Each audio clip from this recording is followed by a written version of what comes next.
El episodio 7 de Pluribus, titulado La Brecha, es un capítulo clave para el desarrollo de los personajes y la trama. Lejos de ser un episodio de relleno, este capítulo prepara el terreno para lo que vendrá, aunque su ritmo es más lento. Si bien algunos podrían considerarlo pausado, es imposible negar lo visualmente impresionante que es en términos de cinematografía. Este capítulo, al igual que la película 2001 Odisea en el espacio, hace maravillas con un diálogo mínimo, demostrando que lo visual puede ser tan efectivo como las palabras. Para aquellos que podrían considerarlo aburrido, la falta de explicaciones y la apuesta por lo visual nos sumerge en la quietud y los silencios de los personajes, algo que también hace 2001 de manera memorable. La narrativa meditada de Pluribus busca que el espectador sienta la misma soledad que los personajes a través de tomas largas y minimalistas, donde cada momento cuenta más por lo que no se dice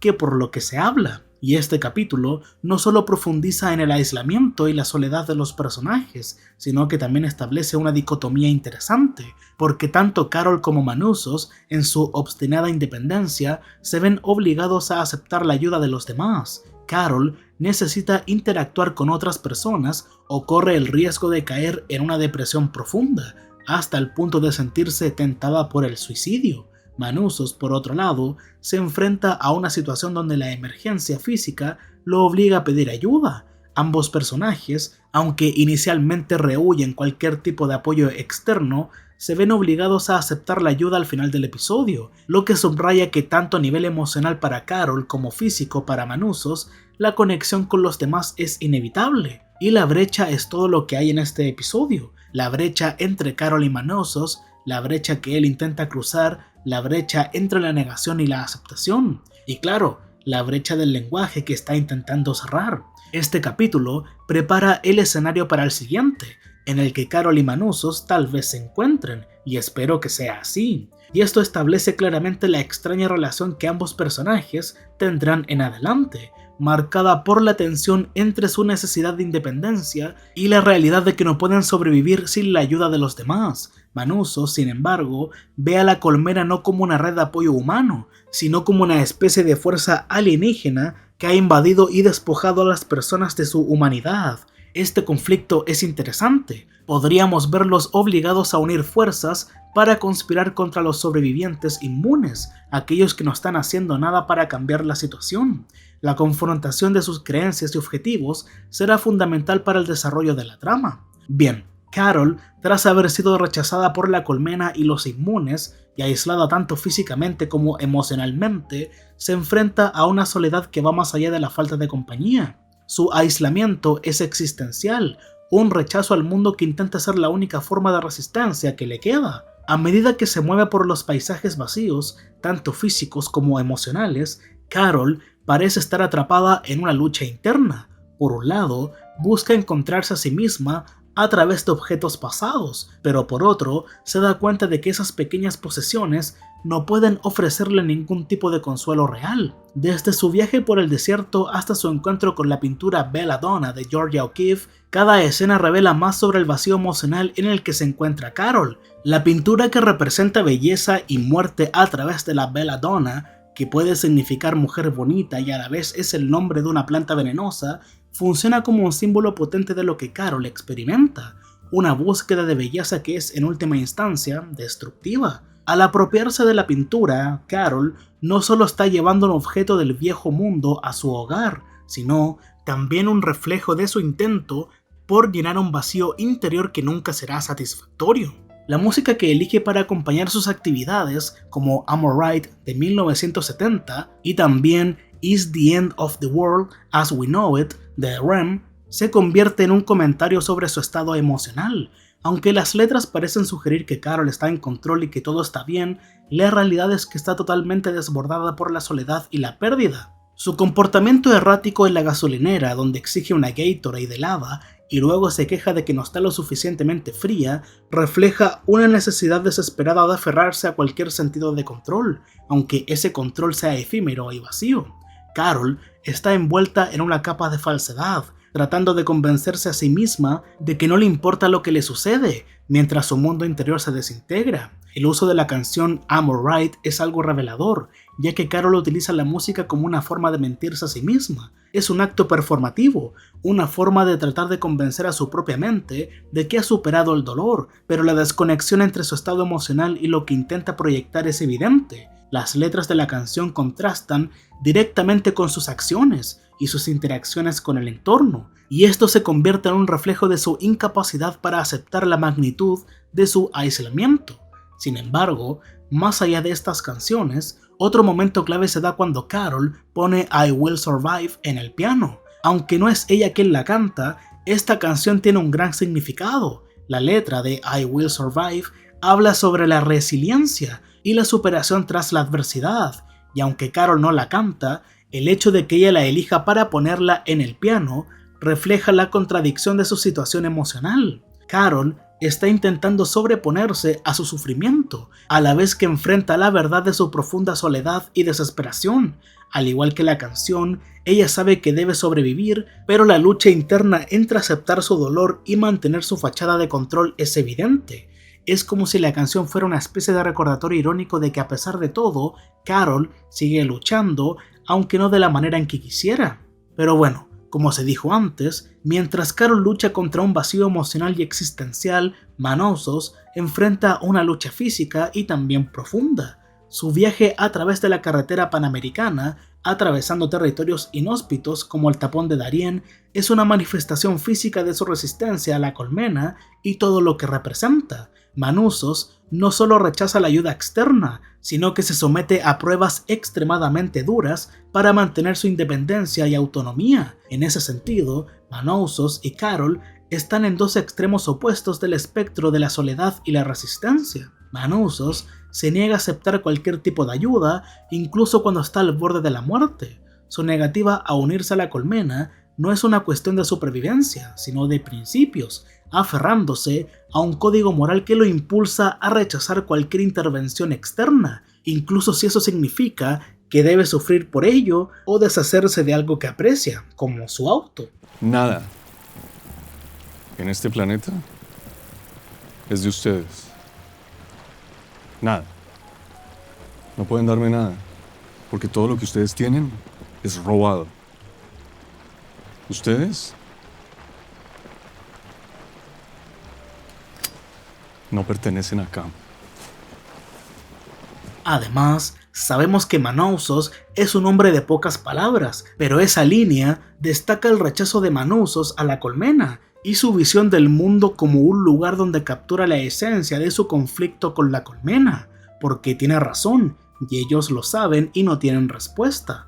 Les robaron todo lo que tienen y nada en la tierra les pertenece mientras queden seres humanos, y para Manosos, la colmena representa una fuerza alienígena que ha invadido la humanidad, arrebatándoles su autonomía. Y este rechazo no es solo una postura contra la colmena, sino una afirmación de su deseo de seguir independiente, incluso a costa de su propia supervivencia. El discurso también establece una clara diferencia entre él y Carol, mientras ella, emocionalmente destruida, finalmente se ve obligada a aceptar la ayuda de la colmena. Manosos solo lo haría en circunstancias extremas y por necesidad física, no emocional, aunque en cierta parte él no pidió ayuda, la colmena llegó de la nada. Este contraste destaca un tema clave del episodio, la imposibilidad de permanecer completamente aislado, y aunque Manosos rechaza cualquier forma de conexión, su lucha revela que a pesar de su resistencia, necesita a otros para sobrevivir, lo que subraya la importancia de la interacción humana. El contraste entre Carol y Manosos es nítido y subraya la diferencia en cómo ambos enfrentan la desconexión. Mientras Carol busca llenar su vacío con objetos del pasado, Manosos resiste la tentación de unirse a la colmena y al mismo tiempo rehúye cualquier forma de apoyo que provenga fuera de su estricta rutina. Su determinación de continuar su viaje, incluso cuando está gravemente herido por una trampa en el tapón de Darién, es un acto de resistencia que refleja la profundidad de su creencia en la individualidad. Manosos, a pesar de sus esfuerzos, no es inmune al dolor y la vulnerabilidad.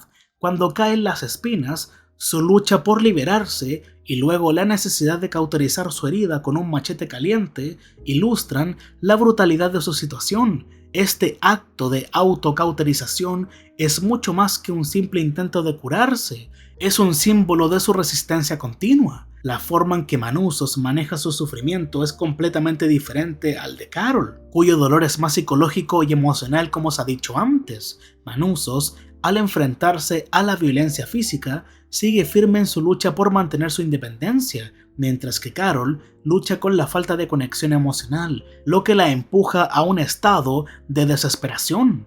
A medida que el episodio avanza, la historia de Carol se intensifica.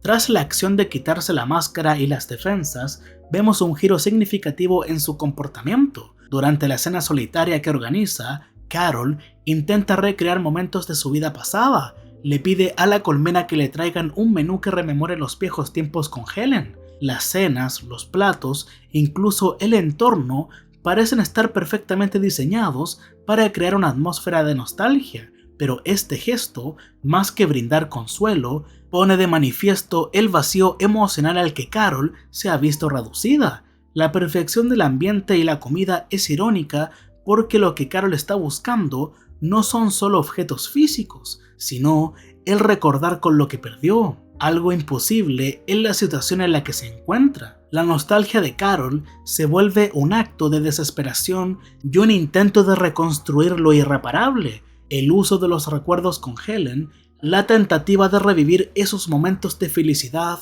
solo resalta cuán inalcanzables se han vuelto esos tiempos. Aunque los platos estén perfectamente preparados, su alma no encuentra consuelo, y la escena refleja su lucha constante por intentar recrear una realidad que ya no existe. El hecho de que la comida esté perfecta, pero la situación en sí misma no tenga ningún impacto emocional positivo en Carol, hace que este acto se vuelva aún más doloroso. Ella no está disfrutando tanto de la comida, ni siquiera está realmente recordando a Helen con cariño. En su lugar, la cena se convierte en una representación vacía, una tentativa de llenar el vacío con recuerdos que no pueden sostenerla. Esta escena también revela el profundo conflicto de Carol consigo misma. A pesar de estar físicamente sola, aún se aferra a la idea de que hay algo por lo cual luchar, algo que se puede recuperar, pero la repetición de esta idea, sin ningún contacto real con los demás, hace que todo su esfuerzo sea insostenible. La frustración y la rabia se manifiestan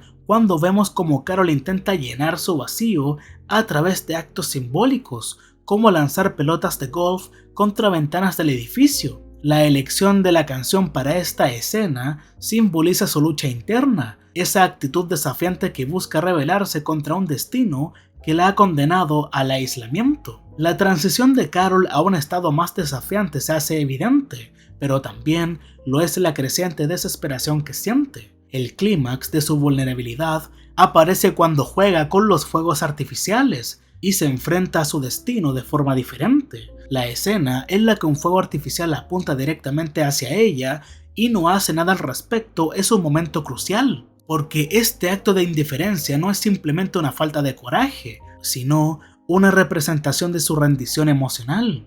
Carol está tan atrapada en su propio vacío que no le importa si la destrucción llega, lo que se refleja en su pasividad ante el peligro. Sin embargo, al final de la escena, Carol se levanta para apagar el fuego.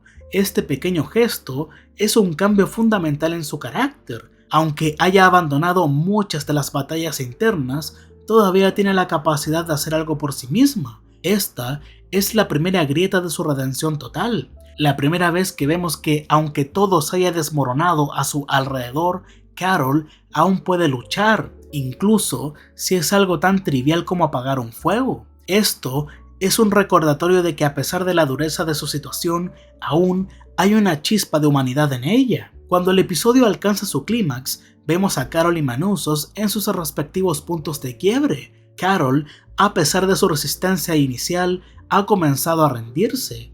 Pinta en la calle y vuelve para Sasha, por supuesto. Y cuando termina de pintar eso, tenemos este plano interesante y simbólico. En esta toma de Carol, vemos que las nubes se alinean para crear alas detrás de ella, pero una de esas alas está rota. Esto refuerza temas de aislamiento, lucha interna y desilusión. Al presentarla de esta manera, la serie juega con la idea de que aunque ella podría haberse visto como un ser casi celestial o puro al principio, su ala rota refleja su caída, su vulnerabilidad y el daño que ha sufrido en su viaje. Este detalle visual refuerza el conflicto emocional que Carol está atravesando, pues aunque su independencia es una característica fuerte, la serie nos muestra que está profundamente quebrada. El ángel, con un ala rota, podría sugerir que a pesar de sus esfuerzos y resistir la colmena y el sistema, Carol no es invulnerable. El ala rota es una metáfora de su debilidad interna y también puede simbolizar el hecho de que la conexión humana que ella tanto rechaza es inevitablemente lo que necesita para sanar. La imagen es una mezcla entre poder y fragilidad, lo que intensifica su lucha interna y su proceso de aceptación de la necesidad de otros, a pesar de su obstinada independencia. Bien, su llamado a que Sasha vuelva y su abrazo con ella, aunque aparentemente un gesto de consuelo, también es una redención ante la realidad de que ya no puede seguir luchando sola. Aunque aparentemente es un gesto de consuelo, también es una redención ante la realidad de que ya no puede seguir luchando sola. La pintada vuelve en la calle es un acto de desesperación, una señal de que Carol ya no puede continuar en su lucha contra la colmena. A pesar de sus esfuerzos por mantener su independencia, ha llegado al punto de que ya no puede soportar el aislamiento. El hecho de que Sasha, un miembro de la colmena, sea quien responde a su llamada, subraya el dilema de Carol. Su necesidad de conexión humana es más fuerte que su rechazo a la colmena. Aunque su lucha no ha terminado, su vulnerabilidad final la lleva a buscar la unión, aunque sea con aquellos contra quienes se ha rebelado. El abrazo representa una de las últimas grietas en la resistencia de Carol y plantea la pregunta de si alguna vez podrá escapar del ciclo de aislamiento que ha impuesto sobre sí misma.